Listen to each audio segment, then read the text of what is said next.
আসসালামু আলাইকুম বন্ধুরা, আমি শবনম চলে এসেছি তোমাদের মাঝে নিত্যদিনের মতো আজকেও নতুন একটি রেসিপি নিয়ে। আশা করছি ভিডিওর শুরুতে একটা লাইক দিয়ে পুরো ভিডিওটাই আমার সঙ্গে থাকবে। তো বন্ধুরা, দেখতে থাকো আজকের রেসিপিটা। আজকে তোমাদের মাঝে শেয়ার করছি মুরগির কলিজা ভুনা। আশা করছি তোমাদের সববারই অনেক বেশি ভালো লাগবে। তো এখানে দেখো বেশ কিছুটা মুরগির কলিজা নিয়ে নিয়েছি, আর সঙ্গে নিয়েছি পেঁয়াজ, আদা, রসুন, টমেটো, ধনিয়া পাতা। তো প্রথমে হচ্ছে কলিজাগুলোকে ভালো করে ধুয়ে নিয়ে এবার সিদ্ধ করে নেব। সঙ্গে থাকো সবাই, দেখতে থাকো কিভাবে কলিজা ভুনা আমি করছি। আশা করছি ভালো লাগবে।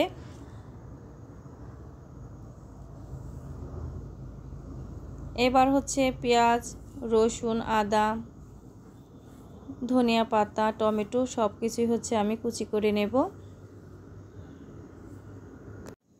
যে সকল ভাইয়া আপুরা প্রতিনিয়ত আমাকে ভালোবাসা দিয়ে যাচ্ছ, তোমাদের সবার জন্য মন থেকে দোয়া এবং ভালোবাসা রইল। আর নতুন ভাই আপুরা যারা ভিডিওটি দেখছো, যদি আমার ভিডিও একটু হলে ভালো লেগে থাকে তাহলে আমার চ্যানেলের সঙ্গে থাকতে পারো, চ্যানেলটাকে সাবস্ক্রাইব করে নিতে পারো। আমি চেষ্টা করি সবসময় সহজভাবে রেসিপিগুলো তোমাদের মাঝে উপহার দেওয়ার জন্য।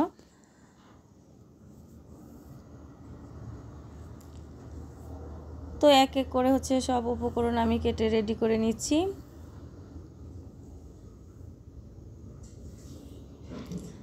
আমরা তো মুরগির কলিজা ভুনা অনেকভাবে রান্না করে খেয়ে থাকি।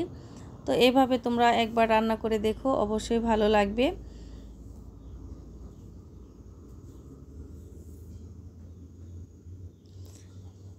একই রান্না যদি একটু পার্থক্য করে রান্না করা যায় তাহলে কিন্তু সেই খাবারের টেস্ট দ্বিগুণ হয়।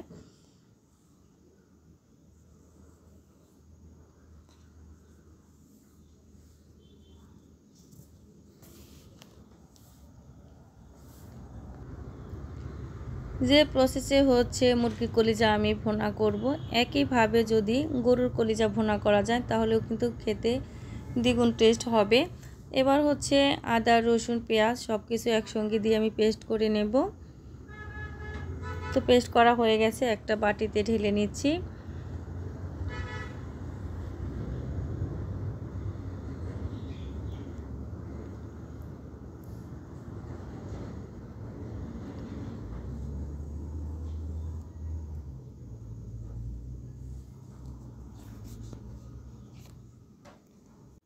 সামান্য একটু হলুদের গুঁড়ো আর হচ্ছে লবণ পানিতে আমি অ্যাড করেছিলাম।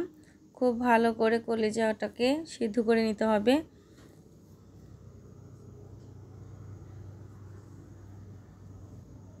তো ভালোভাবে সিদ্ধ করা হয়ে গেছে। এবার হচ্ছে কলিজাগুলোকে আবারও ধুয়ে নেব।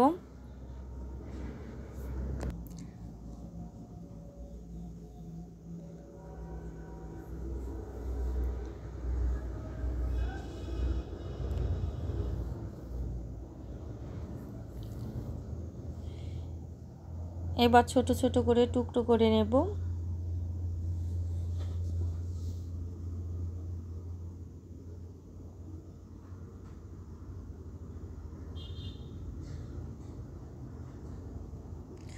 সবগুলো কলিজা টুকরো করে নেওয়া হয়ে গেছে। এবার চলে যাচ্ছি রান্নাতে। চুলায় প্যান বসিয়ে পরিমাণ মতো তেল দিয়ে দিলাম। তেলটা যখন গরম হয়ে এসেছে তখন হচ্ছে আগে থেকে কেটে রাখা কলিজা দিয়ে দিচ্ছি। নেড়ে চেড়ে লাল করে ফ্রাই করে নেব। যদি মুরগির কলিজা একটু ভাপিয়ে রান্না করা হয় তাহলে খেতে ভালো লাগে। মুরগির কলিজা কিন্তু হালকা একটু তেতো তেতো লাগে, এভাবে রান্না করলে তেঁতুর ভাবটা একদমই থাকবে না।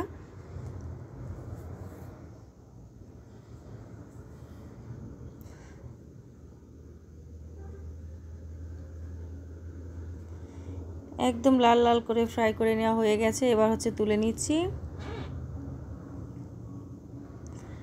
ওই তেলে দিয়ে দিচ্ছি এলাচ, দারচিনি এবং হচ্ছে যে পেস্ট আমি করে রেখেছিলাম সেটা। এবার কিছুটা সময় তেলের মধ্যে দিয়ে নেড়ে চেড়ে নেব।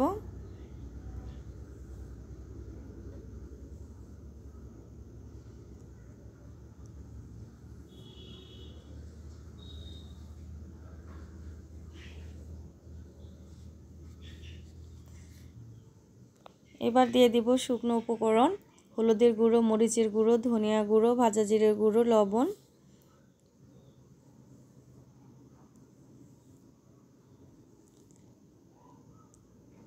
একটু নেড়ে চেড়ে সামান্য একটু পানি অ্যাড করে দিলাম। এবার মশলাটাকে খুব ভালো করে কষিয়ে নিতে হবে।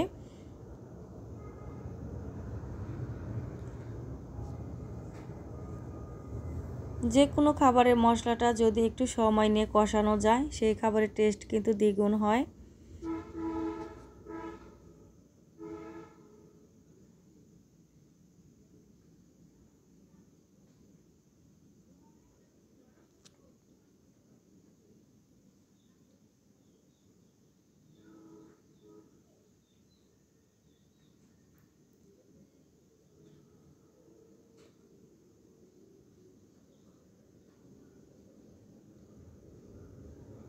তো মশলাটা ভালোভাবে কষিয়ে নেওয়া হয়ে গেছে।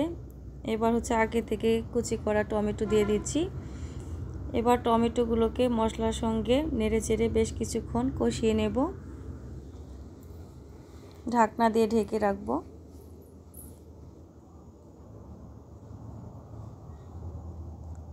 ঢাকনাটা তুলে আবারও নেড়েচেড়ে দেব।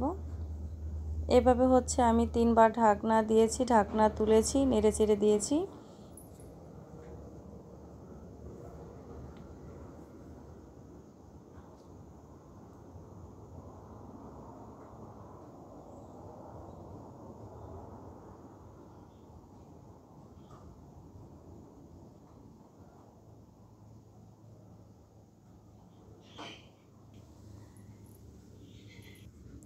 আমার বিশ্বাস আজকের রেসিপিটি আমার বন্ধুদের কাছে ভালো লাগবে। তো তোমাদের কার কাছে কেমন লেগেছে অবশ্যই তোমাদের মূল্যবান মন্তব্য কমেন্ট বক্সে রেখে যাবে। তোমাদের সুন্দর সুন্দর মন্তব্যের মাধ্যমে নতুন নতুন ভিডিও বানাতে আমি অনেকটাই উৎসাহিত হই। তো টমেটো দেবার পরে বেশ কিছু সময় কষিয়ে নিয়েছি। এবার হচ্ছে আগে থেকে ভেজে রাখা কলিজাগুলোকে দিয়ে দিচ্ছি। আবারও কিছুটা সময় কষিয়ে নেব। খুব বেশি সময় লাগবে না, যেহেতু হচ্ছে কলিজাটাকে আমি আগেই ফ্রাই করে নিয়েছি, পুরোপুরি সিদ্ধ করা আছে। তো 10 মিনিটের মতো হচ্ছে আমি নেড়ে চেড়ে নেব।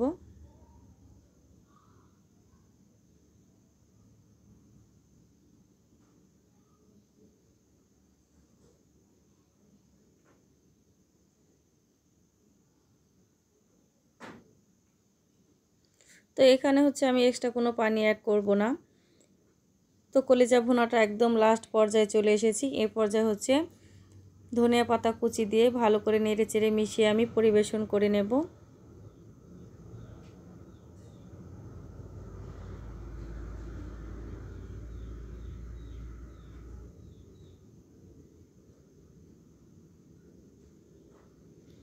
এই তো দেখো ফাইনাল লুক কেমন হয়েছে বন্ধুরা, অবশ্যই জানাতে ভুলো না।